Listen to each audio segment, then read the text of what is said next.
If you've ever sprained your ankle, you probably did what everyone else does. You rest it, you ice it, you wait for it to get better, and that's actually slowing down your rehab and your recovery. I'm Dr. Ryan, I'm a physical therapist, and I see this all of the time. People rest, they ice, they baby their ankle, only to jump back into activities, and then bam, another ankle sprain. Over time, this can lead to chronic ankle sprains and instability. Today, I'm going to show you the fastest way to heal from an ankle sprain properly so you don't waste weeks in pain or risking another injury. What happens when you roll or sprain your ankle are the ligaments around your ankle are overstretched and in some cases even tear, and it leads to pain, swelling, and instability. The most common type of a sprain is a lateral ankle sprain, which happens on the outside of the ankle where you roll your ankle out, it overstretches, and the ligaments on the outside of your ankle get overstretched. After you sprain your ankle, you're going to have some pain, some redness, some warmth, and you're going to have swelling around this ankle joint. Depending on the severity, it may even hurt to walk or put weight on it. Now, there's three different types of severity of ankle sprains. Grade 1 sprains, which are really mild. They come with some minor swelling, some slight discomfort, but you can still walk. I call those little ankle tweaks because they're typically better right after you do it or a day or two later. Next are grade 2 ankle sprains. Those are more moderate sprains where there's more swelling, bruising, and you probably have difficulty walking. If you've had a really severe ankle sprain, you've probably experienced a grade 2 ankle sprain.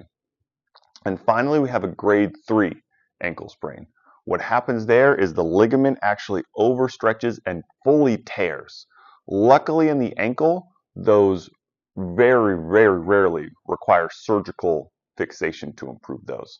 But regardless of the severity of your ankle sprain, you shouldn't just rest it. We need to do an active recovery.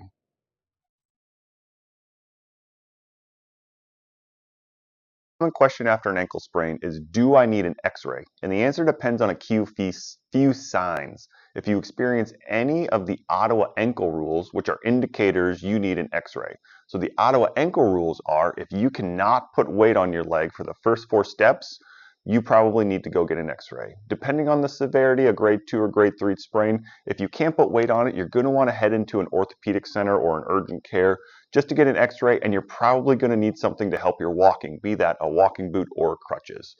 If you can put weight on it, but you have sharp bony tenderness on the bones on the outside of the ankle, the little circle bone on the outside, the bone on the inside of the ankle, the little circle bone, the bone on the outside of the big toe right here, or the inside of your arch. If you have sharp bony tenderness over any of those bones, we should get an x-ray just to make sure we don't have a fracture through there. Now obviously with an ankle sprain you're going to experience some pain and swelling, so that is totally normal to have pain, but any sharp bony tenderness we want to get evaluated to make sure we don't have a fracture going on in there. Now, when it comes to the best initial treatment for an ankle sprain, you've probably heard of RICE, rest, ice, compression, and elevation. But what we found over time is too much of the focus was spent on the resting and icing, which actually slows the process of healing. Forget what you learned about RICE. We have a new and better way to help your ankle sprain get better. Now, initially, the first 1 to 5 days after an ankle sprain, we want to focus on peace. Peace is protection, which essentially means we want to provide the ankle some support for that sprain. So we know that the ligaments are overstretched, and if you can't put weight on it, protection can vary greatly depending on the severity. So it could mean you wear a compression sleeve if it doesn't hurt too bad.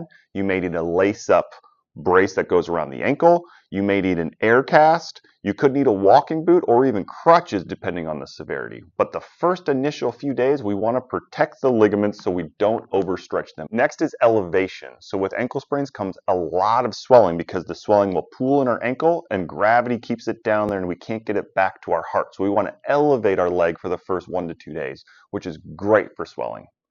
Avoiding anti-inflammatories is something that we've changed recently in the last 2 to 3 years. So after an ankle sprain, we get swelling, we get heat, and there's a lot of inflammation that comes with it. So we think, oh, we should just take some ibuprofen and Advil to make sure we get that to go away. Unfortunately, the inflammatory process of an ankle sprain is actually what brings the healing elements to the ligaments and lets them heal. So yes, if we're having significant pain, we can use some ice, we can use some Tylenol, but we want to avoid the anti-inflammatories such as ibuprofen and Aleve for the first 1 to 2 days especially. Compression is the next part of piece.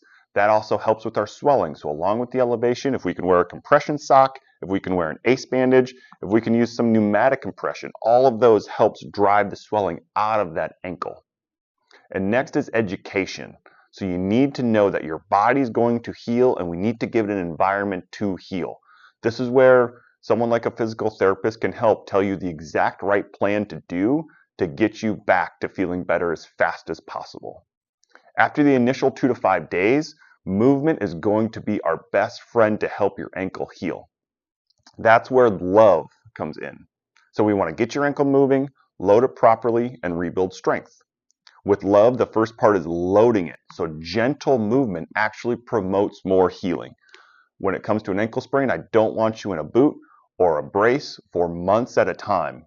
Yes, we need to do it initially, but once we can walk with good stability and pain-free, we want to load up the ankle because that actually promotes a healing environment. So depending on the severity, that could be within the first few days, that could be the first few weeks, or that could be a month, depending on how bad the ankle is. But as soon as you can tolerate walking on it, we want to get you walking again. Next is optimism.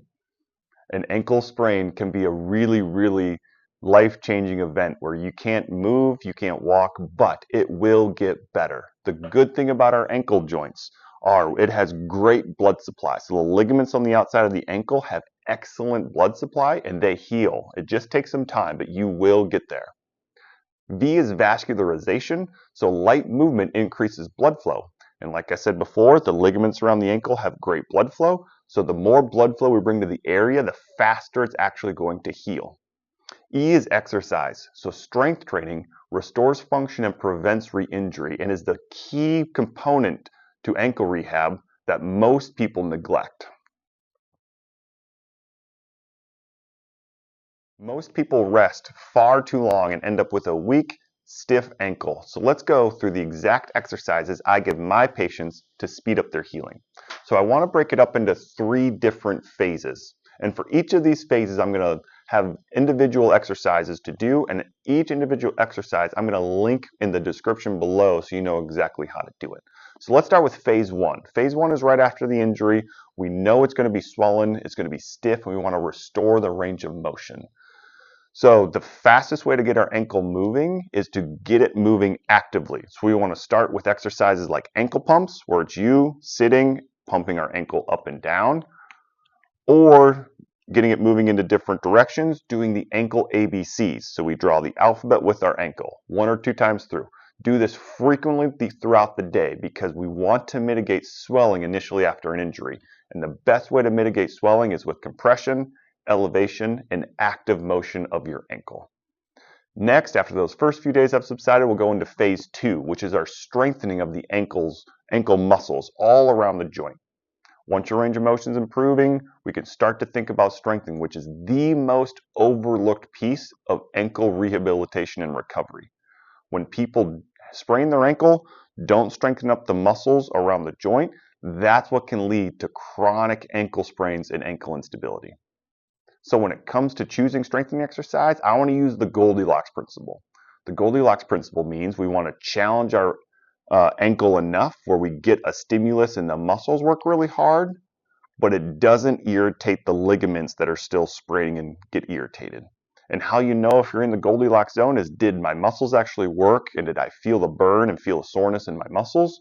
Or did I feel it in the ligaments and the joint? Did it make it mad? If you chose an exercise that is too hard, no problem. Just go back and do something easier.